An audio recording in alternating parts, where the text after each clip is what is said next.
silver at $91, gold at $5,050. Nearly $6 trillion flowed back into markets in just 48 hours, while China was left out. But what you're not seeing in the headlines matters far more. As paper markets cheered the rebound, physical vault holdings fell almost 6% in a single day.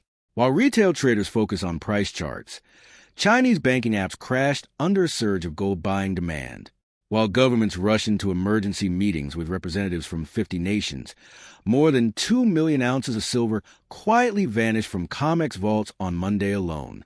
Prices bounced back, but the metal itself is disappearing. When governments label commodities as critical and launch $12 billion stockpile programs, they aren't reacting to surplus. They're preparing for scarcity. And that process is already underway. Welcome to the boring currency.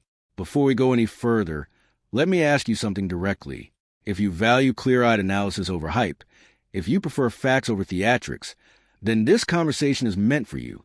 No gimmicks, no sensationalism, just the kind of economic briefings you'd expect behind closed doors in serious institutions.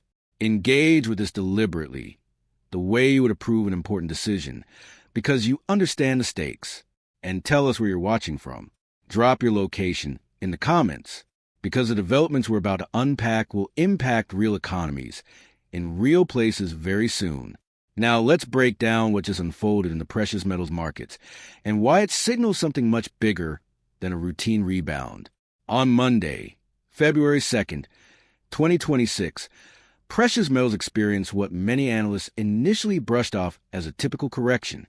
Gold fell sharply. Silver dropped even harder. Financial media quickly framed it as a standard sell-off, but within hours, that narrative began to unravel. Over the next 48 hours, nearly $6 trillion rushed back into precious metals. Gold jumped more than 15%, adding roughly $4.7 trillion in market value. Silver surged over 26%, injecting nearly another $1 trillion into its valuation. By Wednesday morning, gold had reclaimed the psychologically critical $5,000 per ounce level. The speed and scale were extraordinary. Gold climbed nearly $700 per ounce in 2 days. Silver rebounded from deeply oversold levels to $91 on Western spot markets, while Shanghai pricing told an even more extreme story, above $104 per ounce. This was not a normal recovery. Historically, forced liquidations in precious metals take weeks or months to stabilize. Traders remain cautious. Buyers hesitate. But this reversal was immediate, aggressive, and tightly concentrated. Analysts scramble for explanations. Oversold technicals, short covering, institutional bargain hunting, familiar talking points. None of them fully explained what was happening beneath the surface. Because while screens flashed green, the physical market was sending a very different message. In China, millions of retail buyers attempted to purchase gold through banking apps that offer digital access to physical accumulation programs. These platforms had operated smoothly for years, until Monday. As prices dipped, demand exploded. Systems buckled. Apps crashed. Users were locked out. Error messages spread across multiple banks. Customer service lines were overwhelmed. This wasn't a localized glitch. It was a system-wide overload caused by a sudden surge in physical gold demand. People weren't chasing paper exposure. They wanted metal. The same pattern appeared elsewhere. In Dubai, dealers reported physical silver trading at premiums approaching 15% above spot. Buyers were paying well above quoted prices simply to secure immediate delivery. That kind of premium doesn't reflect normal market friction. It signals fear of future unavailability. Meanwhile, in the United States, COMEX vault data revealed something even more striking. On Monday alone, more than 2 million ounces of silver were withdrawn from registered inventories, not shifted, not reclassified, removed entirely. Asahi reported 35,000 ounces withdrawn. Brink saw over 1.1 million ounces leave registered status. HSBC recorded 400,000 ounces exiting its vaults. JP Morgan logged roughly 1.2 million ounces withdrawn. In total, nearly 6% of registered COMEX silver vanished in a single day. Registered inventory fell to about 103 million ounces. Total silver across all COMEX categories dropped to roughly 243 million ounces. This defies normal behavior. After sharp price drops, metal typically flows back into exchange warehouses as holders sell into weakness. Inventories usually rise. Instead, they collapsed. Paper prices recovered. Physical metal exited the system faster than ever. Tool markets moving in opposite directions. Anyone watching only price charts saw stability returning. Those tracking inventories, premiums, and delivery constraints saw a system under strain. By Wednesday, financial networks were celebrating the rebound. Dip buyers congratulated themselves.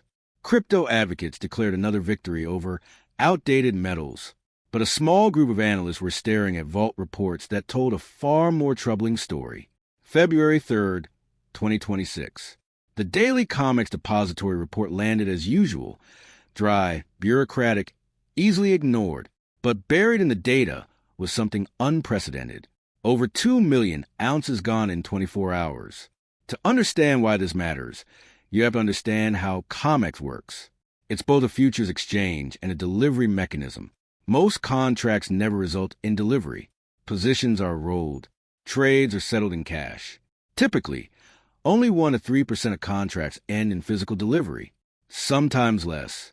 But during Monday's sell-off, buyers didn't roll. They demanded metal, and that metal didn't stay in vaults. It left entirely. Asahi's withdrawal may seem modest.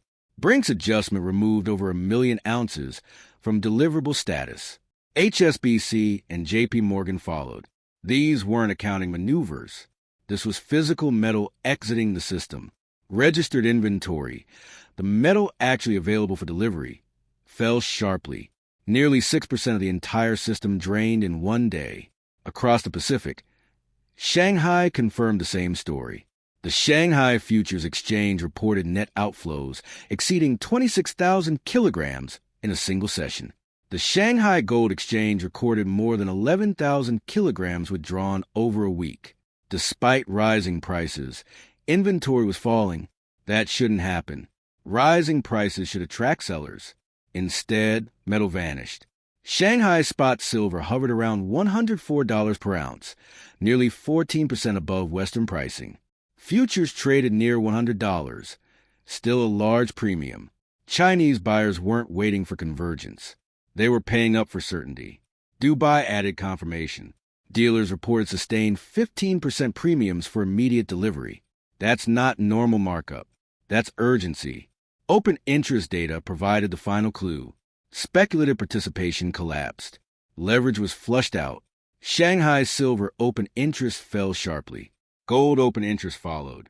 Speculators were gone. What remained were physical buyers and commercial hedgers. This wasn't accumulation. It was extraction. Short positions were being settled with physical delivery at rates never seen before. The exchange itself watched inventory drain quietly, contract by contract. Paper markets said the crisis was over. Vault data said then, on the morning of February 4th, 2026, while most Americans went about their day, a meeting took place in Washington that may have reshaped the global economy. No live coverage. No viral clips, but representatives from more than 50 nations gathered for the critical minerals ministerial. The guest list told the real story. Vice President J.D. Vance, Secretary of State Marco Rubio, senior Treasury and defense officials. This wasn't exploratory.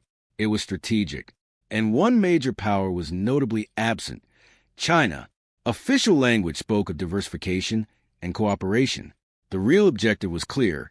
Build a mineral supply network outside Beijing's control. For decades, China had dominated global processing of critical materials. Let others mine. Let others absorb environmental and political costs. China refined and sold back at unbeatable prices. Efficiency won until dependence became risk.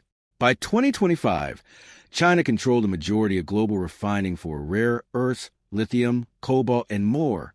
Export controls in 2024 exposed a vulnerability. Semiconductor firms panicked. Supply chains froze. Mineral processing became a geopolitical lever. On February 4th, the response took shape. Joint refining projects, guaranteed purchase agreements, accelerated permits, regulatory alignment, real capital, real commitments. And anchoring it all was Project Vault. Announced days earlier, it outlined a strategic stockpile for critical minerals. $12 billion to start. A guaranteed buyer. Domestic and allied production protected. Supply chain secured. For the first time, silver was included. On January 15th, 2026, the USGS added silver to its critical minerals list. Not symbolism, strategy. Silver's properties are irreplaceable. Electronics, solar, defense, medical. Supply had stagnated. Demand kept rising. Silver shifted from precious metal to strategic asset. And strategic assets are never left entirely to markets. Back in Washington, the implications were clear. No one said China. Diplomacy never does. But containment was underway. Ray Dalio had called it capital war. February 4th made it policy. Meanwhile, cracks appeared elsewhere. Japan's bond market faltered. Demand weakened. Yields rose to levels unseen in decades. Elections loomed. Debt sustainability was questioned. Carry trade began to unwind. Again, when carry trades unwind, everything sells first, including gold and silver. That explained Monday's drop. The rebound wasn't optimism. It was a safe haven bid returning. Geopolitical risks remained. Middle East tension simmered. Any escalation would trigger the same sequence. Risk off, then metals. Bitcoin sat below $76,000.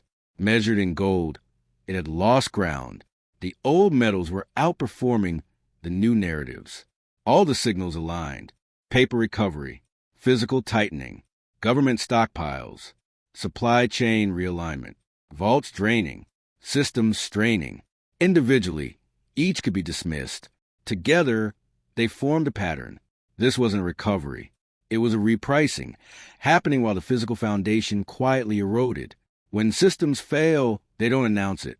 They simply stop working. And the real question isn't whether to trust prices or data. It's which breaks first when divergence can no longer hold. The answer is already being written. One withdrawal, one outage, one policy move at a time.